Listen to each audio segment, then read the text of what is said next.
दोस्तों आज film liger का ट्रेलर रिलीज हुआ है, मैं उसी का रिव्यू करूंगा। लेकिन अगर आपने अब तक चैनल सब्सक्राइब नहीं किया तो कर लो, और घंटी नहीं दबाई तो घंटी जरूर दबा दो।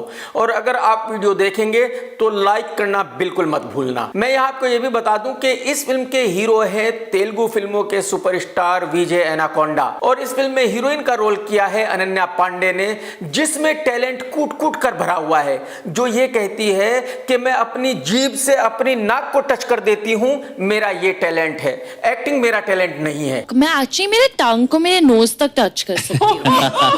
How cute. It's my talent. Sure. Very nice. Oh, not bad. और इस फिल्म के डायरेक्टर है तेलुगु फिल्मों के डायरेक्टर पुरी जगन। बहुत ही कमाल के आदमी है, बेहतरीन आदमी है, बहुत ही अच्छे आदमी है। लेकिन अच्छे आदमी होने का मतलब ये बिल्कुल नहीं कि वो अच्छे डायरेक्टर भी हैं। वो डायरेक्टर कैसे हैं ये आगे बात करेंगे। और जब इस फिल्म से सभी तेलुगु इंडस्ट्री के लोग जुड़े हुए हैं, हीरो भी तेलुगु है, डायरेक्टर भी तेलुगु है, तो जाहिर सी बात है इस फिल्म का स्टाइल भी तेलुगु फिल्मों की तरह ही है। और ये ओरिजिनली एक तेलुगु फिल्म है, यानी कि इस फिल्म को तेलुगु में शूट किया गया है, उसके बाद फिर अलग अलग भाषाओं में डब किया गया है।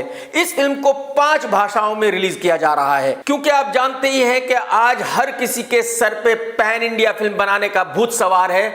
हर कोई अपनी वाहियात से वाहियात फिल्म को भी पैन इंडिया बता रहा है, यानी कि पान की तरह खाओ और थूक दो। तो ट्रेलर चालू होता है और दिखाया गया है कि हीरो की मां कह रही है कि मेरा बेटा क्रॉस ब्रीड है, शेर और चीते की मिक्स औलाद है।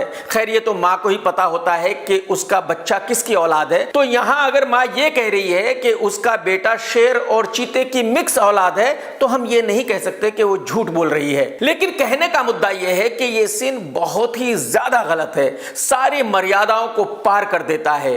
एक मां ये कैसे कह सकती है कि उसका बेटा जानवरों की औलाद है? और अगर मां यहां ये भी कह रही है कि भाई वो 2 लोगों की औलाद है, जो एक चीते की तरह था और एक शेर की तरह बलवान था, तो भी गलत है। यानी कि मां ने 2 लोगों के साथ संभोग किया था और तब विजय एनाकोंडा पैदा हुआ था। एक फिल्म के साथ 100-150 लोग जुड़े होते हैं, क्या किसी को भी यह ख्याल नहीं आया कि भाई इस सीन का क्या मतलब निकाला जाएगा? किसी भी राइटर, डायरेक्टर, प्रोड्यूसर की समझ में यह नहीं आया कि भाई इस डायलॉग का क्या मतलब है। इस बात से पता चलता है कि जो फिल्म बनाने वाले हैं वो किसी भी फिल्म को कितने सीरियसली लेते हैं, किसी भी फिल्म पे जब काम करते हैं तो उस पर कितनी मेहनत करते हैं। मां के कहते ही विजय की एंट्री होती है, जो इस फिल्म में एक बॉक्सर का रोल कर रहे हैं, और एक्शन शुरू होता है और अगले 1 मिनट सिर्फ एक्शन ही एक्शन होता रहता है, और बैकग्राउंड में बहुत ही heavy over the top music बजता रहता है, जो कानों को बहुत ही बुरी तरह से चुभता है। ठीक 1 मिनट के एक्शन के बाद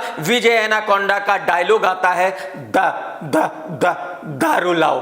यानी कि इससे पता चलता है कि हीरो इस फिल्म में हकलाता है।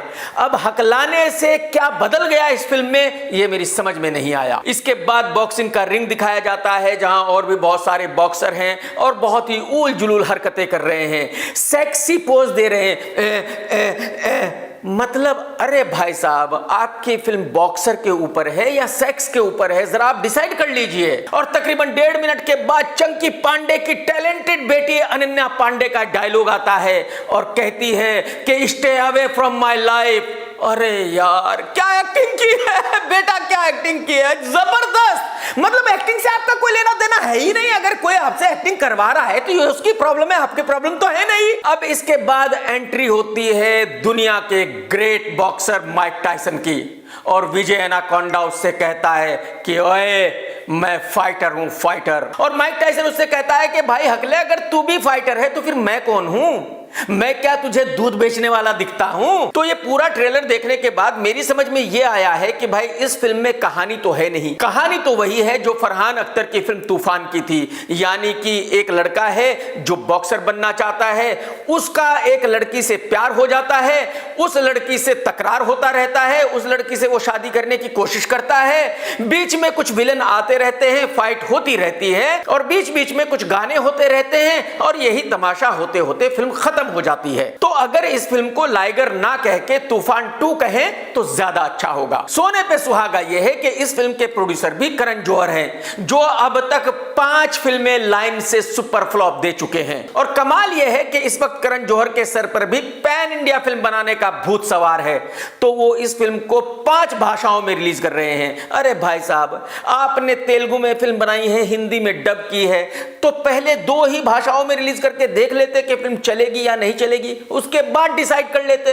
ये आप लोगों के सर पे कौन सा नया भूत सवार हो गया कि हमारी फिल्म तो पैन इंडिया है, इसको पान की तरह खाओ और थूक दो और जाओ। और जैसे कि मैं आपको बता ही चुका हूं कि इस फिल्म का डायरेक्शन किया है पुरी जगन्नाथ साहब ने। इससे पहले उन्होंने एक और हिंदी फिल्म बनाई थी जिसका नाम था बुढ़ा होगा तेरा बाप, अमिताभ बच्चन साहब के साथ। उस फिल्म का लाइफ टाइम बिजनेस था तकरीबन 20 या 22 करोड़ रुपए, लेकिन लाइगर को उन्होंने ओरिजिनली तेलुगु में शूट किया है और हिंदी में डब किया है। तो इस फिल्म को हिंदी फिल्म तो नहीं कहा जा सकता, हां लेकिन इस फिल्म को हिंदी में रिलीज जरूर किया जा रहा है। यहां आपको यह भी बताना जरूरी है कि इस फिल्म का बजट बहुत ही भारी भरकम 150 करोड़ रुपए का बजट है। अब आप कहेंगे कि भाई साहब ऐसी फिल्म का बजट 150 करोड़ रुपए कैसे हो सकता है, यह फिल्म तो 20-25 करोड़ रुपए में बननी चाहिए, लेकिन ऐसा है नहीं। उसका रीजन यह है क्योंकि इस फिल्म को 5 भाषाओं में रिलीज किया जा रहा है, तो जो डायरेक्टर है वो पिछले 2 साल से इसी फिल्म को बनाने पर लगा हुआ है और यही वजह है कि उसकी फीस है 15 करोड़ रुपए। हीरो भी पिछले 2 साल से इसी में बिजी है, उसकी फीस भी है 15 करोड़ रुपए। इसमें माइक टायसन भी है, उसने लिए हैं तकरीबन 10 करोड़ रुपए। और क्योंकि इस फिल्म को 5 भाषाओं में डब किया गया है, तो जाहिर सी बात है हर भाषा का निगेटिव बनाने के लिए काफी पैसे खर्च होते हैं। और क्योंकि फिल्म 5 भाषाओं में रिलीज हो रही है, तो जाहिर सी बात है पूरे देश में पब्लिसिटी करनी पड़ेगी, प्रमोशन करना पड़ेगा, जो एक्टर्स हैं उनको सब जगह ट्रेवल करना पड़ेगा। तो जो पहनने का खर्चा है वो है तकरीबन 20 से 25 करोड़ रुपए। तो इस तरह से इस फिल्म का टोटल बजट है तकरीबन 150 करोड़ रुपए। तो इस सब का मतलब यह है कि इस फिल्म को हिंदी में कम से कम 50 करोड़ रुपए का बिजनेस तो करना ही पड़ेगा। साउथ का मुझे नहीं पता कि वहां यह फिल्म क्या बिजनेस करेगी क्या नहीं करेगी, लेकिन अगर यह फिल्म हिंदी में 50 करोड़ से कम बिजनेस करती है तो इस फिल्म को सुपर फ्लॉप माना जाएगा। और मेरे हिसाब से यह फिल्म शायद 20-25 करोड़ रुपए का हिंदी में बिजनेस कर ले, इसके ऊपर यह फिल्म कर नहीं सकती। यानी कि यह तय है कि इस फिल्म का सुपर डुपर फ्लॉप होना गारंटी है। टेक केयर दोस्तों, जय हिंद, वंदे मातरम, सत्यमेव जयते।